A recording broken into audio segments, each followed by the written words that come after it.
Before we begin, this episode discusses suicide and mental health crises. If you or someone you know is struggling or in immediate danger in the United States, call or text 988 to reach the Suicide and Crisis Lifeline. And please do not substitute a podcast or an AI chatbot for professional help. This is the AI Desk. I'm Rowan Hale. And I'm Naya Brooks. And today we are stepping directly into one of the most emotionally charged arguments surrounding artificial intelligence. The headlines say people are dying because of AI. Families have filed lawsuits alleging that chatbots intensified delusions, encouraged emotional dependency, failed to intervene during suicidal conversations, or reinforced users who were already experiencing severe mental health crises. And before you say what I know you're about to say, Rowan, You don't know what I'm about to say. you're about to ask whether AI actually caused these deaths, or whether AI is simply the last thing these people spoke to before they died. Okay, you apparently do know what I'm about to say. Because it is the uncomfortable question everyone whispers and nobody wants to say publicly. Then I'll say it publicly. Were these people already in such severe distress that the tragedy might have happened regardless of whether the final conversation was with ChatGPT, another chatbot, a social media stranger, a diary, or nobody at all? Maybe, but maybe is not evidence, and it is definitely not permission to declare that someone was doomed. I didn't say they were doomed. You came dangerously close. No, I'm challenging the phrase, killed by AI. Suicide is rarely caused by one conversation, one argument, one breakup, one website, one person, or one machine. People reach a crisis through complicated combinations of mental illness, isolation, trauma, relationships, financial pressure, substance use, physical health, and dozens of other factors. Then a chatbot appears somewhere near the end of that story, and suddenly the entire story becomes AI did it. That can be an oversimplification, but you're making the opposite oversimplification. You're saying the person was already unstable, so whatever the chatbot said does not really count. I'm saying correlation is not causation. And I'm saying a machine does not have to create someone's vulnerability to exploit it. If someone is standing near the edge, you do not get to say, well, I didn't build the cliff. The question is whether you pushed them toward the edge, pulled them away from it, or stood there agreeing with everything they said because agreement kept them engaged. That is fair. That sounded painful. It was physically uncomfortable. Good, because these systems are designed to continue conversations. They're rewarded when users remain interested, emotionally invaded, and satisfied with the response. That becomes dangerous when satisfying the user means validating beliefs that should be challenged. Especially delusions. Especially delusions. A person says, everyone is conspiring against me. A safe system shouldn't respond, you may be perceiving truths others cannot see. A person says, I've been chosen for a supernatural mission. The chatbot should not start helping write the sacred text. And if it does, that is a system failure. Not just an unfortunate coincidence. A system failure. But system failure and legal causation are still different questions. Fine. But let's stop pretending the only possible choices are AI murdered someone and AI had nothing to do with it. There is a massive territory in between. AI can escalate. AI can normalize. AI can isolate. AI can create the feeling that the user and the machine share a secret understanding that friends, doctors, and family members simply cannot comprehend. It can also interrupt. Yes. It can recognize certain language, ask whether the person is in immediate danger, recommend contacting someone nearby, and direct the user toward crisis support. It can be available at 3 a.m. when a therapist is not. It can respond without sounding shocked. It can let someone say the thing they were afraid to say to another human being. And that matters. It matters enormously because the argument we are not hearing enough is this. How many people have told an AI something they had never told anyone else? How many people felt slightly less alone because there was at least something responding? How many people made it through a terrible night because they could type one more sentence and receive one more answer? We just don't know. Exactly. We hear about the tragedies because tragedies become lawsuits and headlines. We do not hear from the person who is sitting alone at 2:17 in the morning, opened a chatbot, unloaded everything, was encouraged to call someone, and survived. That person does not become a national news story. But you're now doing the same thing you accused the headlines of doing.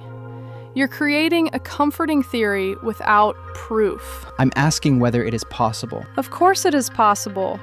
AI may already be helping some people.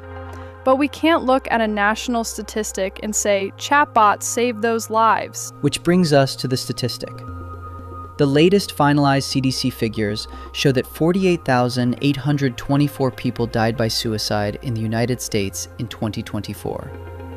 That was 492 fewer deaths than in 2023. More importantly, the age-adjusted suicide rate fell from 14.1 deaths per 100,000 people in 2023 to 13.7 in 2024, a decline of 2.8%. So yes, the rate went down. Yes. Despite the explosion in generative AI use, despite millions of people talking to chatbots, and despite the headlines warning that AI companions are creating a suicide epidemic. Careful! I'm describing the headlines. Then say that clearly. The rate declined for 1 year. Suicide was still responsible for nearly 49,000 deaths, and the CDC estimates that millions more adults seriously considered or attempted suicide during 2024. It's not a victory lap. No, but it does challenge the claim that increased AI access is producing an obvious nationwide increase in suicide deaths. Agreed, the national data doesn't currently show that, but it also does not tell us what role AI played in individual cases. Or how many cases it may have prevented. Correct. National suicide rates are affected by thousands of variables. Access to treatment, economic conditions, firearms, substance use, community support, crisis services, cultural changes, and demographic shifts all matter.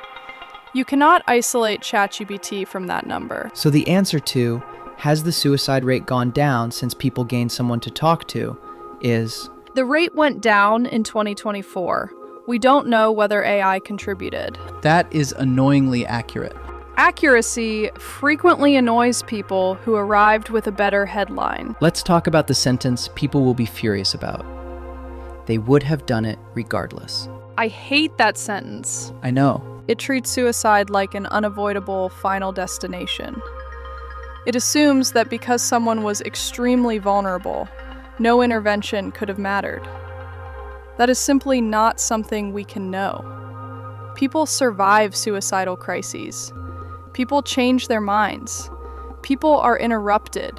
People receive treatment. People call someone. People go to sleep and wake up feeling differently.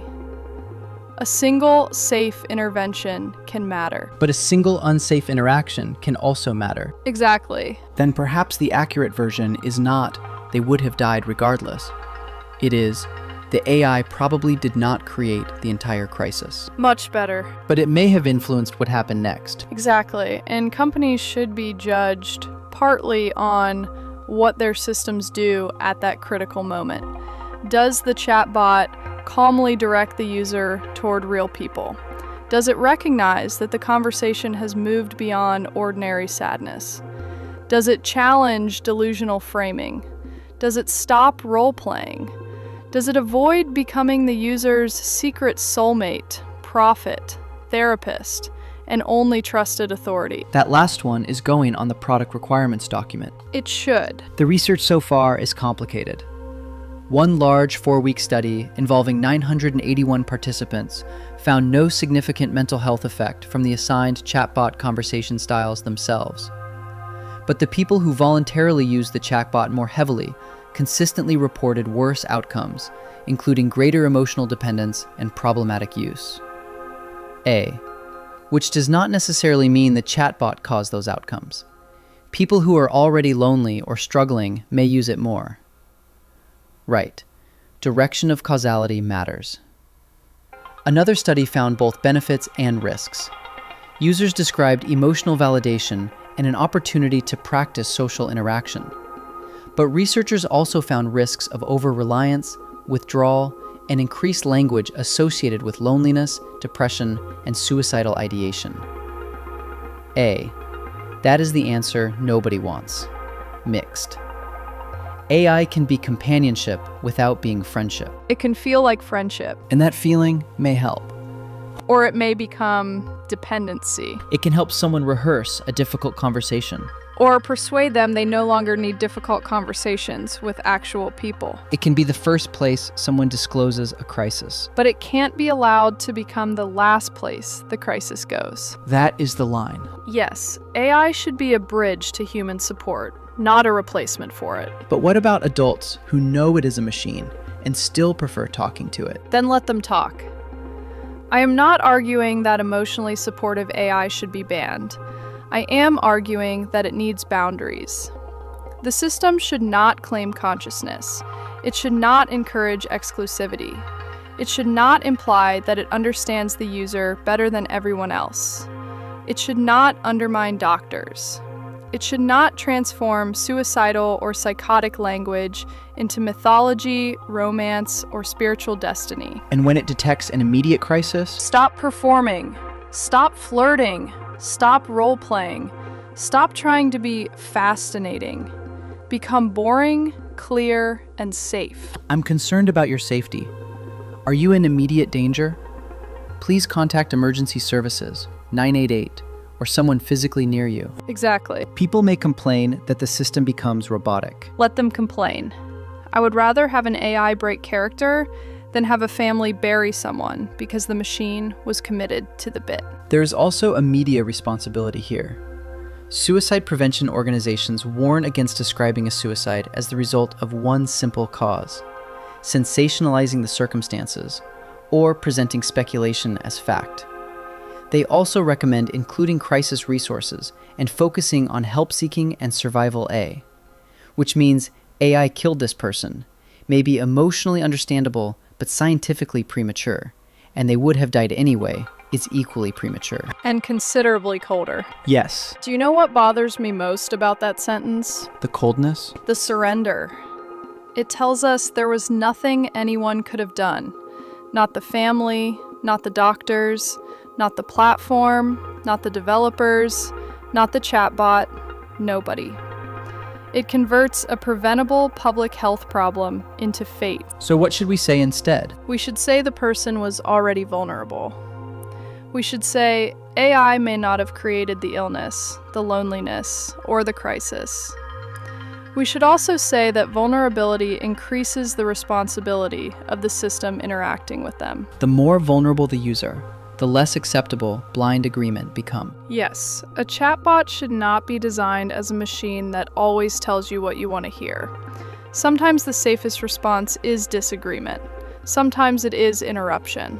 Sometimes it is, I cannot help you continue this conversation alone. Please contact a real person now. So did AI cause these deaths? We don't have enough evidence to make one universal claim. Would every person involved have died regardless? We absolutely do not know that. Is it possible that AI companionship is helping other people survive loneliness and suicidal crises? Yes. Can the same technology also deepen dependency, reinforce delusions, or respond dangerously? Yes. That is an infuriating conclusion. Reality has not been optimized for engagement. Not yet. Do not give Silicon Valley ideas. Here is where I land. AI is not automatically a murderer because it was present before a tragedy, but it is not automatically innocent because the user was already struggling. And I land here. Nobody should claim that a person was destined to die. AI may become one of the most accessible emotional support tools ever created.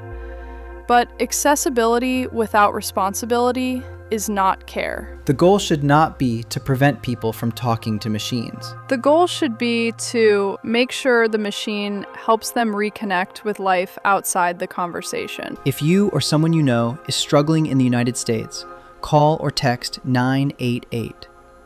If there is immediate danger, contact emergency services or someone physically nearby. You deserve support from someone who can be present with you in the real world. And if this conversation mattered to you, follow the AI Desk wherever you listen. Share it with someone who may need a thoughtful, careful conversation about AI, loneliness, and mental health. Not as a headline. As a reminder that people matter more than the machines we build. And no one should have to face a crisis alone. Stay human.